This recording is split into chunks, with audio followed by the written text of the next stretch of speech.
let one man's trash be my treasure, you know? Hello. Welcome to my thrift wish list for 2025. Hey, I'm Georgia and I make DIY, thrifting, upcycling content. Basically anything that is about having beautiful things, clothes, home interiors, but trying to keep sustainability in mind by opting for secondhand or locally made, self-made first. I'm on a clothes thrifting ban until I've finished my mending pile. I have a huge pile of clothes that is just like things that I bought with the plan to turn into something else or to resize, or I've ripped it or something. And that's been growing for like over a year, and I can't be buying more stuff until I've done the projects I said I would do. But that rule isn't applying to home decor. So here is what I'm going to be looking for at secondhand stores, on Facebook Marketplace, at online auctions for this year. It'll be a surprise to no one that knows me that this is a non-exhaustive list.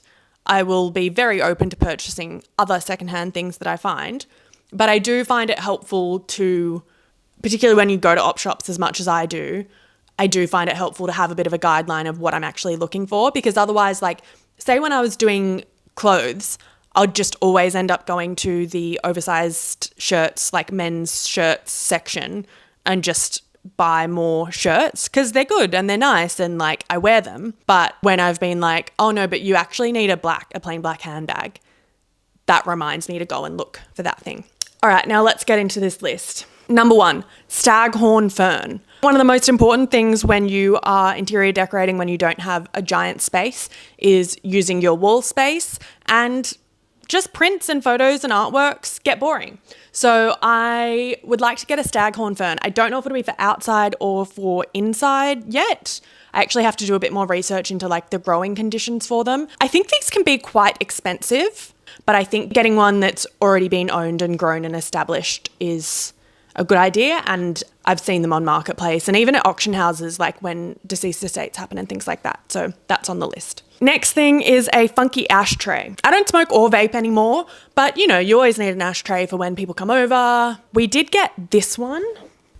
I picked up this one in Bali recently. I mean, I really like the look of stainless steel, so it's cool. And I mean, that is good for outside. It's quite durable. But I've been seeing really cute little ones like this that I'm like, that's pretty cool. Like, that's a fun thing, especially if you found a vintage one that like some random person made.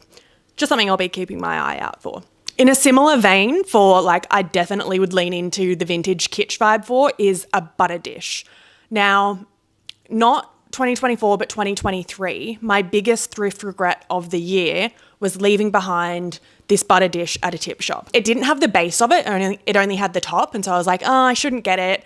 But when I say it lives rent free in my head, like I just, the font was perfect. I could have used any base dish for it. It was probably like 50 cents because it was at a tip shop in like a really rural country town. And I'd actually put it on TikTok as like a roundup of the things that I regretted not thrifting that year. And so someone commented and was like, I live in that town. I can go and have a look for you at the tip shop if you like, which was so kind. And she did, and it was gone. So some smart person took it. But I have hopes that I will find something cooler. Well, not cooler. I think now I've hyped it up so much that I probably won't be able to find anything cooler, but something cool. Speaking of butter dishes, this is not what I mean in the first instance, but this variation of the like servingware butter dish that you like for dinner parties and things like that, I'll also keep my eye out for that. I like these clam ones. I'd really like to get a perpetual calendar. I've seen these come up on Facebook Marketplace a few times. I think I've actually seen ones that are more just like modern AliExpress ones that people are selling. I don't know exactly why I think that. I just have like a drop shipping bullshit detector that I think is quite accurate. And I'd only actually really seen ones that look like this, which I think are really cool. But since I've started looking into them, true vintage ones, there are other styles, like metal ones and like wooden blocks. And yeah, that could be cool. While we're still in the small trinket land, a chessboard, a marble chessboard, or if not marble, maybe like a cool wood design, or maybe making one and like making the kings and queens and pawns fun little characters. Now the next 3 are lighting focused. So priority number 1 is wall sconces, 2 matching wall sconces for our bedside. I've been looking for plug-in ones because I don't want to have to get an electrician, and I'm pretty sure that wall is brick, so it will be a pain to get proper wired in ones installed. But for the perfect pair, I could do that. So I might just add a saved search on Marketplace, because I do think that's the sort of thing people would change their mind about when renovating. The other thing I've planned on doing for a while is turning some cool thrifted plates and platters that I've found into wall sconces by drilling into the ceramic and then putting a light bulb through. And I've bought a few of the components and just like not quite being able to, I've just not been sure that I know how to do it right. So I haven't drilled into what otherwise would be a cool ceramic bowl. But I recently came across this Instagram account called Will It Lamp, or they have a series called Will It Lamp. And basically they find things at the op shop and turn it into lamps. Genius.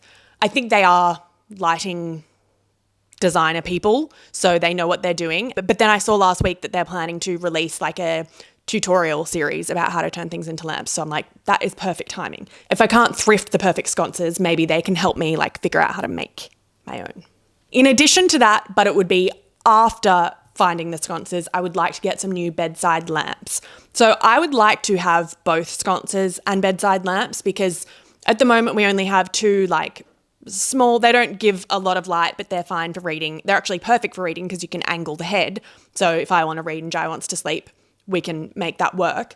But they don't give off enough light without having the overhead on. So the idea of the sconces would be to like give more light, and then having still two bedside lamps that we can read by and turn off the sconces and Billy and Jai go to sleep. But I don't think that I should invest in any new old lamps until I know what I'm like drilling into the wall, which is also kind of why I haven't put any artwork up above the bed. I haven't done anything really, other than like we wash and change the sheets. That's the extent of the redecorating that has happened in our bedroom for the past year. So maybe that'll be a video.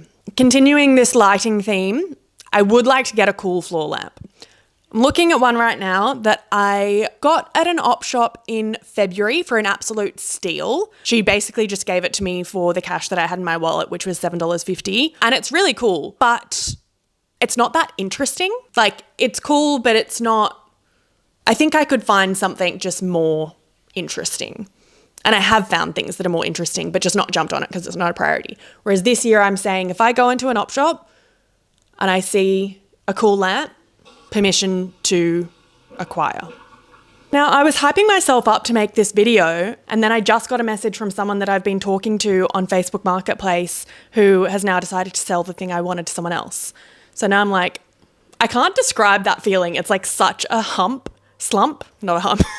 It's such a slump for me. And I'm like, why? Like, half of the time I message people, and don't judge me for this because I know you do it too.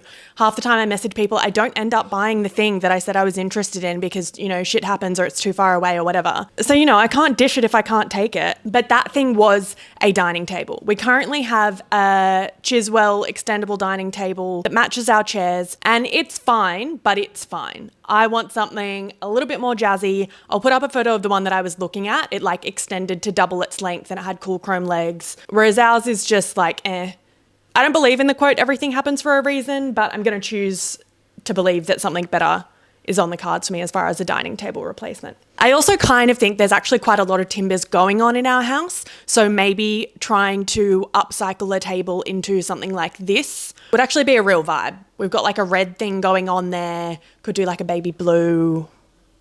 Now I'm looking at the dining room and I'm like, yeah, you know what? Yeah. The other thing that hadn't actually been on my list until I sat down here is a new cushion cover. I got these from an op shop last year, but they are so damn irresistible for a puppy dog.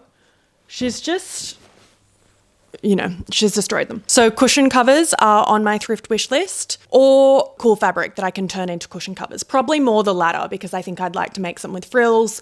I've got 7 cushions down here in the living room and 3 upstairs. So lots of room to play with. Plus it's the sort of thing that you can change out a lot. Am I recording? Oh yeah. Okay.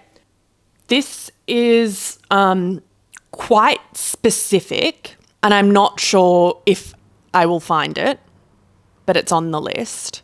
I want more shelving in our kitchen, but the one wall that is empty has a window on it. But what I've seen is these shelf brackets that are actually attached to the ceiling, and then the shelves kind of hang on there. So it's suspended from the ceiling, not the wall. So I think it would work to still have like shelves in front of a window because the brackets are not attached to the wall that the window's on. I'll insert photos, that'll make more sense. I have had a look online to buy them new, like on Amazon and things like that. And the only ones I've seen are these like very industrial looking pipe style ones, which aren't the vibe. Maybe I'll make them from timber, but if I could find them from like, God forbid, a mid-century house being knocked down or something like that, let's let one man's trash be my treasure, you know? Now, the last two items on the list aren't specific items, they're materials. Burl. I am gagging for burl. There's someone that I follow on Instagram. She's an interior designer called Star Power Home, and her dining table, it's so beautiful. She's got like cocktail cabinet sideboards that are full burl. Really beautiful. I did this year come very close to buying a burl cocktail cabinet sideboard, and there are a few reasons that I didn't. The space that I would put it would be the dining room, which, as I've already said, is quite timber heavy.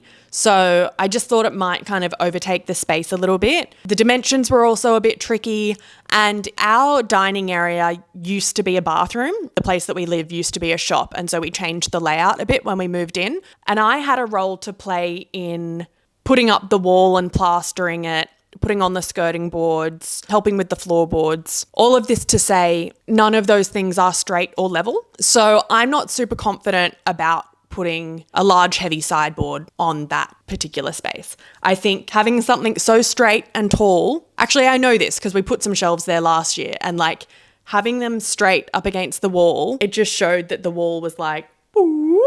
So yeah, the walnut sideboard didn't work out, but I still love the look of it. I don't know if it's like just a little side table that would scratch the itch. A box, like I've kept my eye out for some boxes, because what we put in that space instead is just like a glass and metal shelving unit, which is cool, but it's not great for like storing shit that's ugly. Whereas if I got a walnut box, that would be cool. And then the other material is red marble, which I gotta say, I'm not as thirsty for now that we got our outdoor table, which is green marble. We got that off Marketplace last year for $100, and it's just really brought a lot of je ne sais quoi to that small courtyard space. But I had, like, in my heart of hearts, been looking for red marble previously. Maybe like even just a red marble tray that I could arrange trinkets on. Yeah, something red marble. So there you go. That is my thrift wish list for 2025. I will still just like see cute things that I like and maybe buy them, but I do find it really helpful to have a list to keep me on the straight and narrow. I'd love to know what you're looking for. Maybe give me some inspo for other things to keep an eye out for. And yeah, if you like this sort of content, subscribe. I think my next few videos will be room makeover videos, because I've got some projects that I've been like chipping away at and filming and slowly editing, and they're nearly at a position that I think I should like show them off at. So yeah, stick around if you'd like to see those.